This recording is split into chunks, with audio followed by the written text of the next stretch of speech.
Сәлеметсіңдер ме балалар? Бүгінгі сабақтың тақырыбы бізде уақытты қалай өлшейміз. Балалар, мына суретке алдымен назар аударайықшы. Не көріп тұрсыңдар? Дұрыс айтасыңдар, мына суретте түрлі көптеген сағаттар, иә? Балалар, бірінші мына сұраққа назар аударайықшы. Қайсы ұзақ, ай ма әлде жыл ма? Неліктен? Бір сағатта неше минут бар? Апта неге 7 күннен тұрады? Сен білесің бе? Қазақша күн аттары парсы тілінен шыққан. Тек жұма сөзі ғана араб тілінен алынған екен. Балалар, бізде бір аптада 7 күн бар екен. Яғни дүйсенбі, сейсенбі, сәрсенбі, бейсенбі, жұма, сенбі, жексенбі. Балалар, осы туралы анық білуіміз үшін біз видеороликке назар аударайық.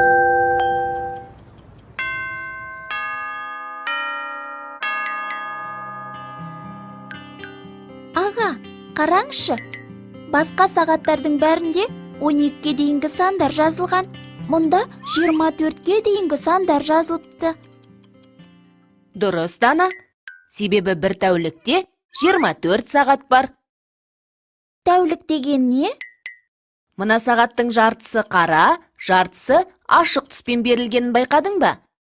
Себебі тәулік дегеніміз бір күн мен бір түнді қосқандағы уақыт. Басқа сағаттар 3-ті көрсетсе, мына сағат 15:00 деп тұр. Себебі жаңа тәулік түнгі 12-ден, яғни 24-тен кейін басталады. Ал таң жаңа тәуліктің 6-шы сағатында атады.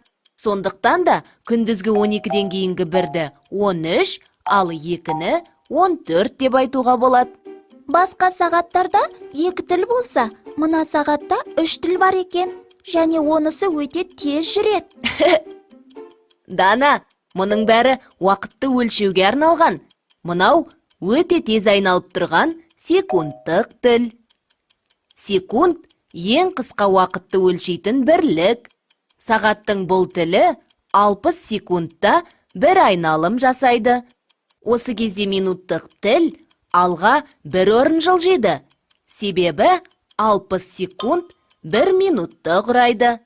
Сағат бетіндегі көрші сандардың аралығында 5 минуттан бар. Минуттық тіл 12-ден шығып, 12-ге қайта келгенде 60 минут өтеді. Ал 60 минут 1 сағатқа тең. Бір тәулікте сағаттық тіл осы сандарды 2 рет айналып өтеді. Ең үлкен уақыт өлшем бірлігі тәулік пе? Жоқ. Тәуліктен үлкен уақыт өлшемі апта. Бір аптада 7 тәулік бар. Аптадан үлкен өлшем ай. Бір айда 30-31 күннен болады.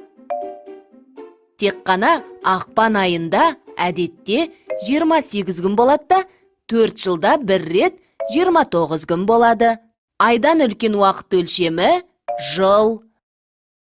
Бір жылда 12 ай, 365 немесе 366 тәулік бар. Жарайды балалар, видеоны анық көріп болсақ, бәріміз бір қайталап шығайық. Балалар, бізде 60 секундта неше минут бар екен? Дұрыс айтасыңдар, 1 минут. Ал 60 минут бізде 1 сағатқа тең келеді екен. Ал бізде 24 сағатта 1 тәулік бар екен балалар, иә? Яғни бізде 1 күн, ол 1 тәулік. Ал 1 тәулік бізде 24 сағатты құрайды екен. Ал бізде 365 тәулік жалпы 1 жылды құрайды екен, иә? Балалар, бүгінгі біздің сабағымыз аяқталды. Жақсы, сау болыңдар.